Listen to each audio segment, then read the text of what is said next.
I'm Sammy Williams, and I was a project manager for the RE-RASSOR project.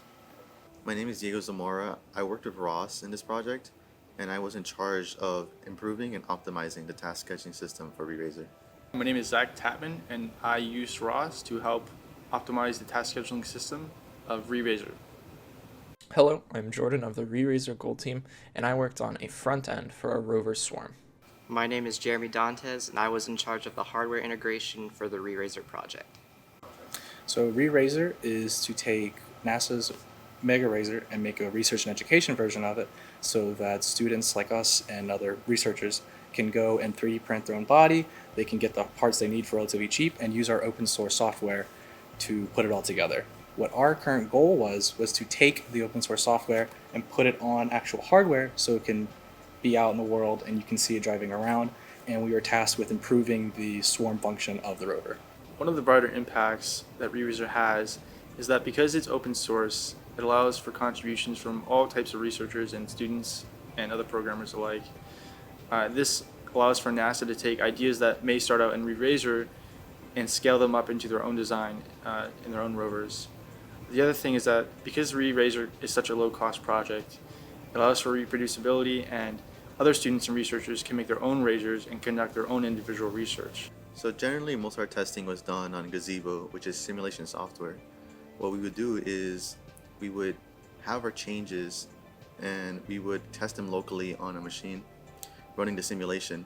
And in combination with some ROS services and some ROS tools, we would debug and troubleshoot our changes and see how it will play out in the simulation. So the way our physical rover works is that we can connect to it wirelessly. So once we're all connected, we could then specify how exactly we want to control it. So whenever we launch our software, we could specify something like a keyboard, and once the software is all up and running, we could then use the arrow keys to control the rover. For the simulation, we use a program called Gazebo, and the way we start the simulation is we use something called launch files, and these launch files have parameters that we could customize to affect the way the simulation runs.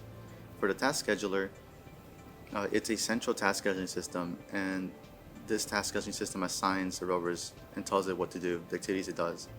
So when it initially starts, it assigns these dig sites to these rovers, which is based off proximity, which rover is closest to which dig site. From then on, the rovers determine the path they take, they handle object detection, object avoidance, and once they get there, they start to dig. The entire time, the task scheduler is keeping track of its battery life and its location, and once the battery life hits a certain threshold, it tells the rovers to come back home and charge. From then on, it assigns it a new task, and this process just keeps repeating. Making a front end for our swarm is twofold. It allows a simple visualization of our rovers and their attributes, such as battery levels, current task, and location data. Another reason is to have a front end that is made using lightweight Python scripts, as opposed to running an entire simulation of our rover swarm in addition to the ROS code. Taking information directly from ROS and giving it to the user in an easy-to-read format almost entirely removes the need for a simulation software. This idea was one that our sponsor really liked when I pitched it, and it has room to be expanded upon in the future. A challenge we faced during this project was we were originally provided some 3D printable parts to use to build everything together. What ended up happening was we found that these files were way too big to print and also took a long time to print. So what we ended up doing is we received a lot of help from the Black team in designing this smaller scale version so that we could use all of our hardware pieces on a physical platform for demo purposes. So when we first started this project, we had issues understanding the code base. It was very complex, and it was built upon many different teams and their code.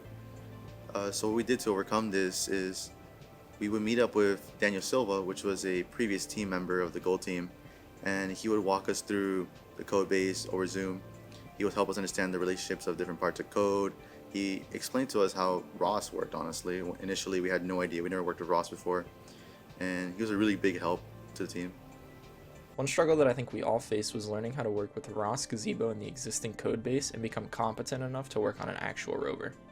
Weekly meetings with our project sponsor as well as our advisor at NASA helped us a ton in becoming familiar with the project, and it kept us working on exactly what they wanted and expected from us. Seeing our tiny rover evolve from being just a few motors to the completed rover it is today was a huge motivator for our team throughout the semester.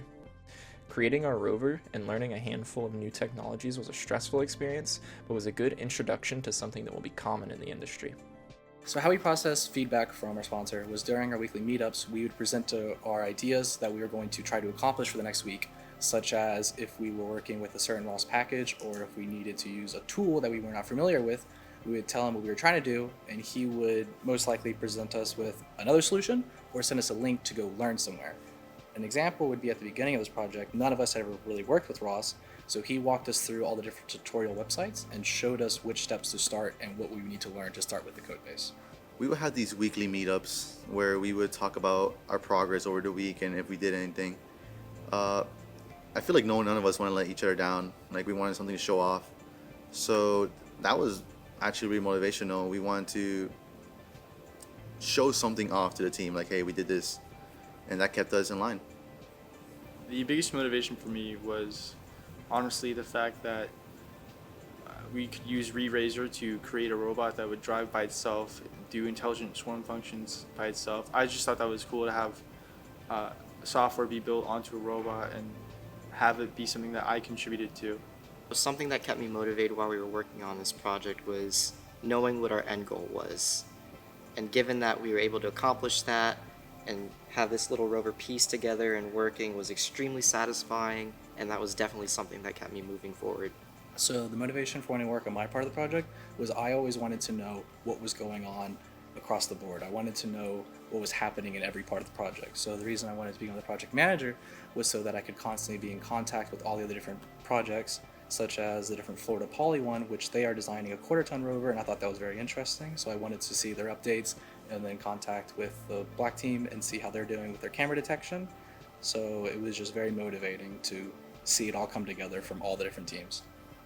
So what really kept me motivated, or what really got me motivated, was the fact that this project would persist beyond my work. The idea that what I write will be continue to be worked on by other teams, other people, is a really nice thought to have, and it makes me really put all my all into this project and contribute as much as I can.